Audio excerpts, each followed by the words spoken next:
اللهم صل على محمد وآل محمد. In the month of Rajab, Muawiyah dies.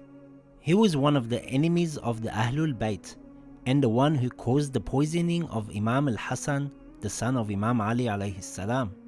Muawiyah's son Yazid came to power and assumes his illegitimate seat of Khalifa.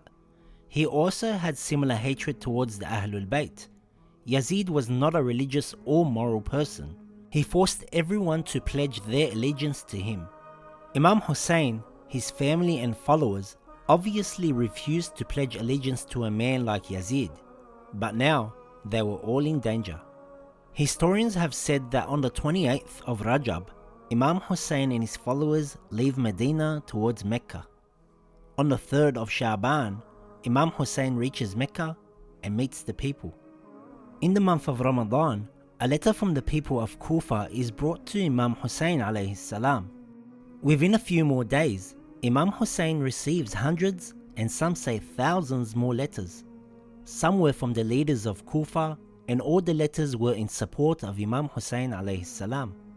On the 15th of Ramadan, Imam Hussein sends his cousin Muslim bin Aqil to see the situation in Kufa. About 20 days later, on the 5th of Shawwal, Muslim bin Aqil reaches Kufa and is received by the people who pledged their allegiance to him. He had thousands of supporters. In the month of Dhul Qa'dah, Muslim bin Aqil sends a letter to Imam Hussein to migrate to Kufa, as the people will accept him and Kufa will be safe.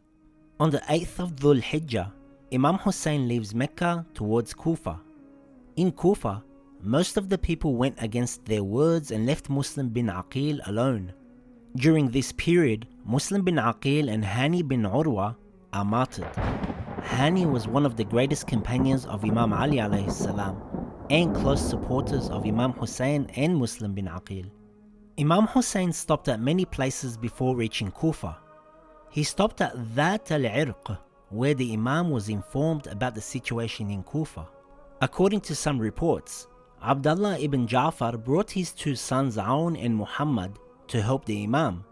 Abdullah was the husband of Sayyidah Zainab, and his father was Ja'far, the brother of Imam Ali alayhi salam. Along the way, the Imam stopped at another station where he sent more letters to the people of Kufa. Later on, the Imam stopped at a resting place named Zurood, where he met Zuhair. Zuhair joined the Imam and was a high-ranking member of the Imam's army. On the way to Zubalah, the Imam was informed about the martyrdom of Muslim bin Aqil, Hani bin Urwah, and a few other companions. Imam Hussein informed his followers and gave a speech and said to them if they want to leave, they can. At that moment, some people went away and some stayed.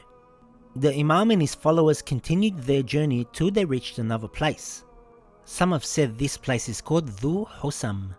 A large army was sent by Ibn Ziyad, who was the governor of Kufa, to stop Imam Hussein and his followers. The army was led by Hur ibn Yazid al-Riyahi. The Imam invited Hur and his army to join him, but they refused. The Imam continued his journey, but Hur and his army followed him. The Imam reached a place called Udhaybul Hijanat. A few people joined the Imam here. Soon later, the Imam was also informed that the people of Kufa are against him because they were bribed. He was told people have their hearts with the Imam, but their swords are against him. It was evident here that Kufa was not his destination anymore. The Imam continued his journey, followed by Hur and his army.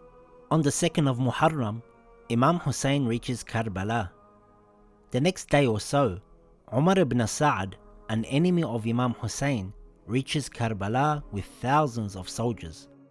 Negotiations begin with Imam Hussein to submit and pledge allegiance to Yazid. Within a few more days, some reports state that another army with thousands of soldiers reached Karbala to stop Imam Hussein. On the 7th of Muharram, command comes from Kufa to cut the water supply from the camp of Imam Hussein. Soon after, Shimr ibn Dhil Jawshan, the enemy of the Imam, arrives in Karbala with thousands of soldiers. with a letter commanding to fight and kill Imam Hussein. Imam Hussein gave a speech to his companions before the event of Karbala. On the 10th of Muharram, Imam Hussein reminds the enemy of their mistake and severe punishment from Allah.